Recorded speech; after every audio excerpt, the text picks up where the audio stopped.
Halo, halo, apa kabar Anda semua? Merdeka. Aduh, luar biasa ini ya. Merdeka. Merdeka atau dungu. Merdeka atau mati. Biasanya orang begitu. Sekarang, Yaitu waktu ya, perjuangan kemerdekaan. Setelah itu ya, sinyalnya adalah kita harus jadi rakyat yang pintar. iya. Kalau kalau dungu nggak akan merdeka, Bung Rocky. Nggak mungkin. Pasti itu, Pak. itu Pak. Ya, ya. Para Ya, para kalau Pak. dungu, kalau Ya, dungu pasti dijajah ulang tuh. ya, ya, ya, Dan ya. mungkin dan Para. kelihatannya udah mulai dijajah ulang nih. Oke, saya kira hari ini teman-teman pada liburan gitu, libur merayakan kemerdekaan di masing-masing tempat dan Hmm. biasalah saya kira seremonialnya dari saya sejak kecil sampai sekarang itu masih yang begitu-begitu juga. Tapi bagi Pak Jokowi ini sangat penting ya karena hari ini adalah hari katanya Pak Jokowi terakhir merayakan hari kemerdekaan RI itu di Istana Negara ya, Kompleks Istana Merdeka dan di Jakarta gitu karena tahun depan itu akan pindah ke IKN. Tapi saya kira itu mungkin lebih tepatnya itu adalah hari peringatan terakhir buat Pak Jokowi ya. Presiden berikutnya belum tentu akan merayakannya di IKN gitu ya, Bung Rocky. Iya, kalau gitu kita hitung dari sekarang dalam 364 hari itu ada banyak kesulitan dalam proyek IKN itu, terutama gejolak dari masyarakat lokal. Jadi ya udah kita nggak usah paksakan Pak Jokowi untuk merayakan kemerdekaan di ibu kota baru tuh. Yang penting kemerdekaan itu bermukim di dalam pikiran Pak Jokowi itu supaya betul-betul negeri ini tidak merdeka secara politik dari 45, tapi kemudian dijajah secara ekonomi sampai 190 tahun lagi. Nah, itu bahayanya di situ. Ya, iya.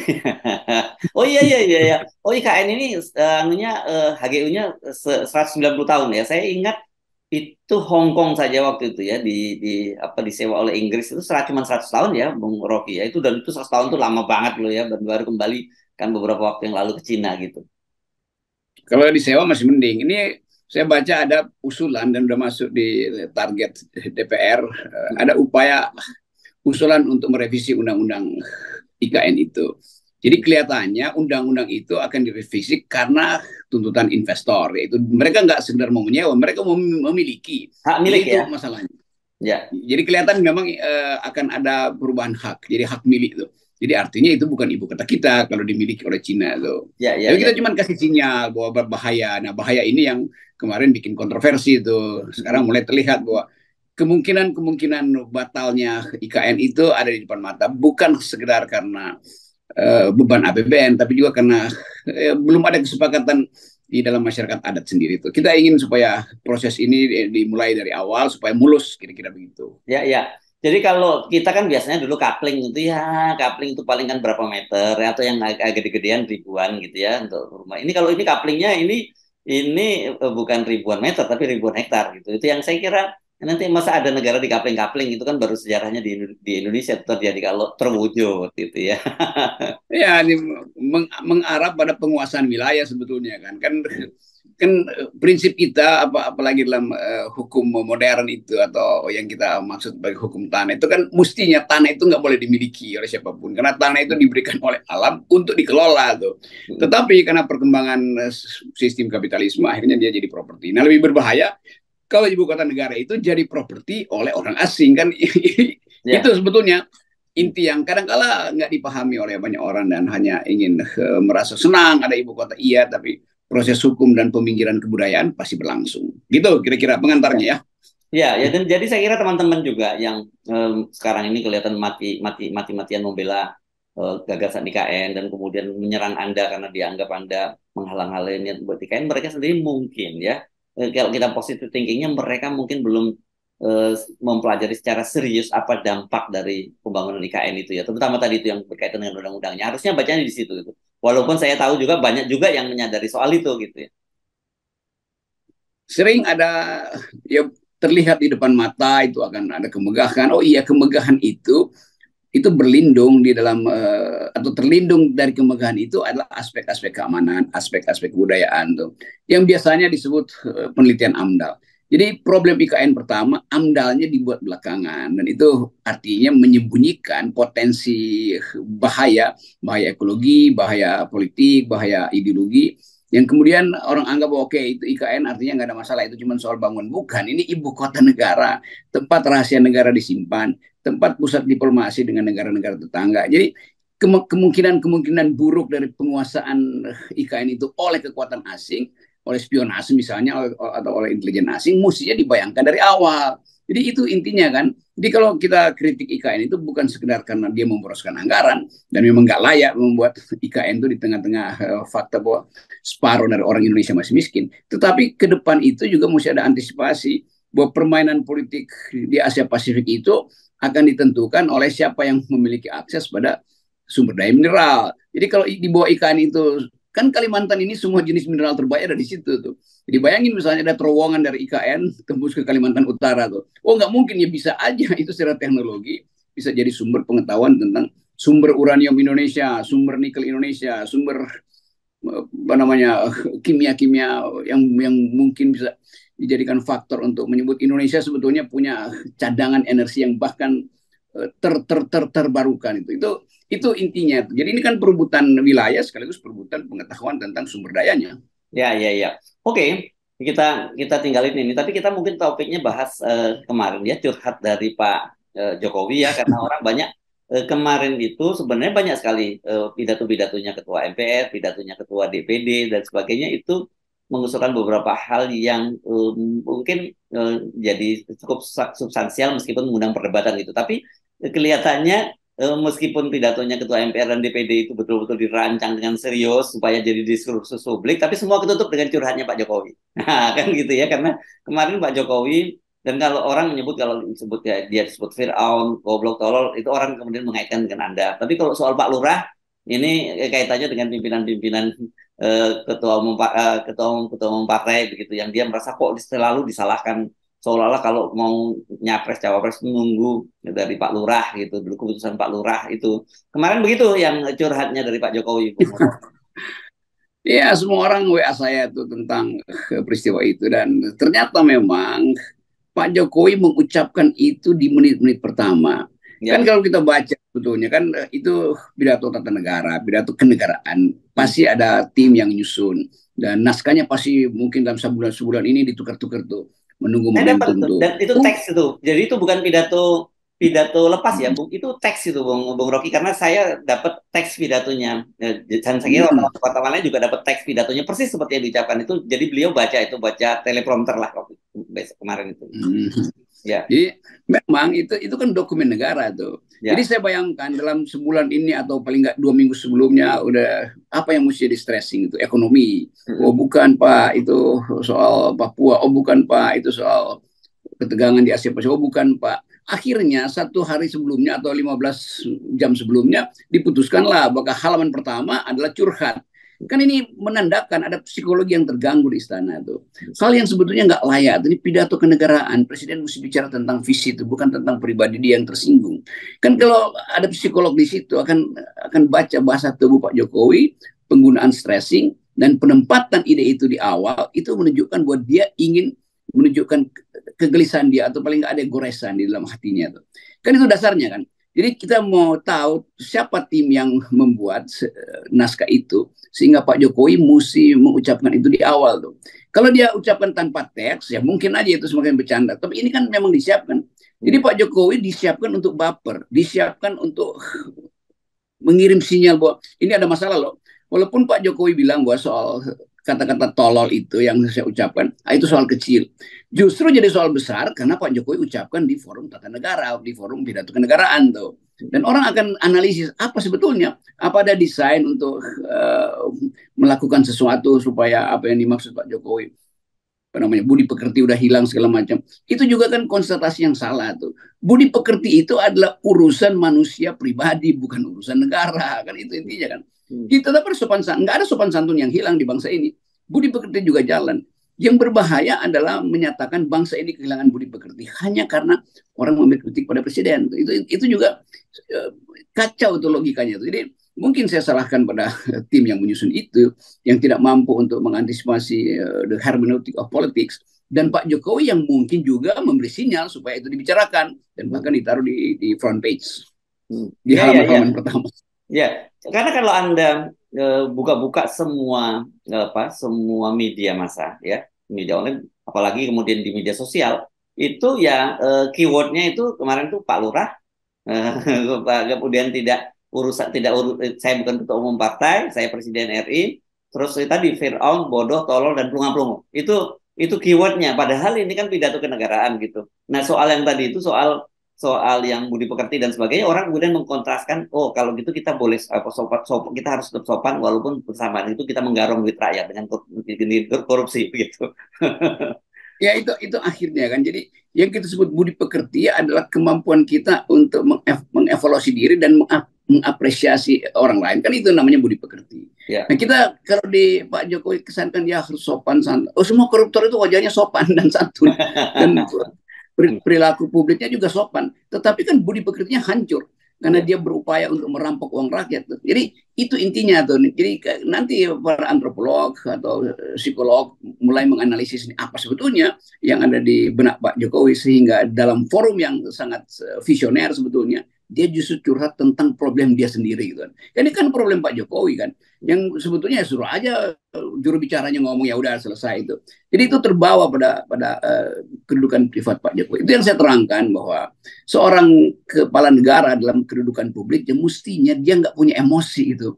Karena begitu dia punya emosi, aparatnya akan bekerja tuh. Apa nih pesannya? Mau diapain tuh mereka yang masih mengkritik-kritik? Kan ini pesan, ini kan sinyal yang mendua dari Pak Jokowi itu.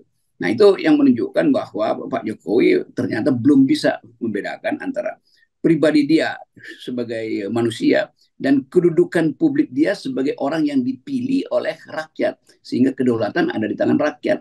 Yang berdaulat itu harus mampu untuk memberi kritik gitu atau bahkan memberi hinaan.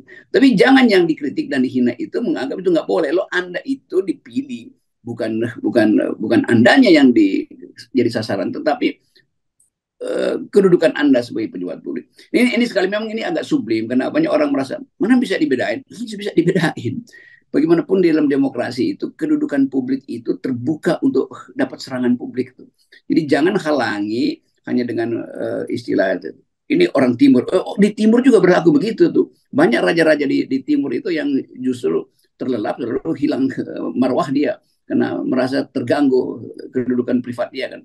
Jadi ini memang problem dan harusnya Pak Jokowi menerangkan bahwa memang saya melihat bahwa masih ada problem kontroversi kalau orang kasih kritik dilapor-laporin, tapi kita masih bertumbuh dalam demokrasi. Itu mestinya pikiran yang diucapkan Pak Jokowi. Kalau saya buat kalimat itu saya akan bilang begitu supaya orang tahu bahwa oh Pak Jokowi ngerti ada masalah, tetapi dia tahu bahwa proses ini terkait dengan kegagalan pelembagaan demokrasi. Kan mesti begitu visi kepala Ya, negara. ya. Jadi kan saya kira kita mesti bedakan itu antara etika personal dan etika publik. Kita sepakat ya, Nah itu dia intinya. ya Yes. etika personal itu kita sepakat ya soal etika personal kita. Tapi justru yang luput disorot oleh Pak Jokowi tadi itu etika publik itu kan tadi kalau kita singgung tadi koruptor itu sopan santun seperti Anda. Orang yang memperpanjang masa jabatannya itu juga sopan santun menyampaikannya padahal itu kejahatan terhadap konstitusi kan begitu.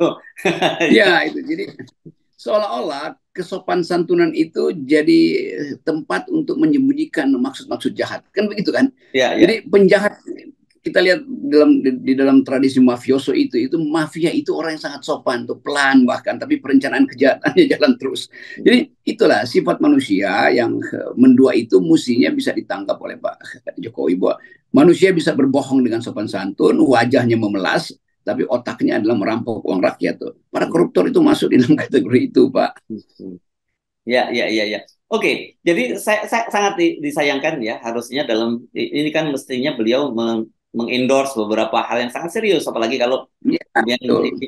pidato terakhirnya beliau jangan-jangan juga pidato terakhir di gedung MPR DPR ini gitu ya. Dan kemudian beliau hanya mempersoalkan hal-hal semacam itu dan akhirnya yang muncul gitu ya, kalau kita lihat seperti saya singgung tadi dari headline di media massa, di media sosial, hal yang benar-benar remeh-temeh bahkan lucu-lucuan gitu bahkan ada juga yang menyoroti ketika Pak Jokowi menyatakan dibilang Fir'aun, pelongo dan sebagainya, anggota yang hadir kemarin itu anggota MPR DPR itu banyak yang malah ketawa-ketawa gitu. Itu masalahnya. Soal komunikasi publik itu harus dimulai dengan ketepatan merumuskan kalimat pertama supaya dia efektif sampai terakhir.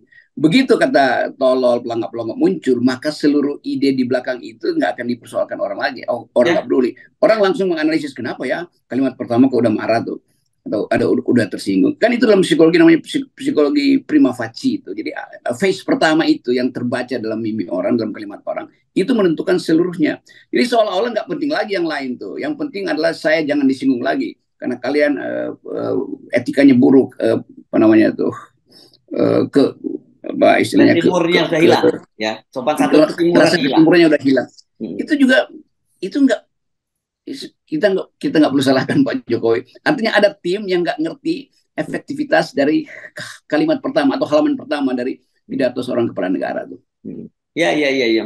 Ini kalau kalau teman-teman ada yang wartawan di situ kan mereka mestinya tahu menggunakan piramida terbalik kalau zaman dulu gitu ya.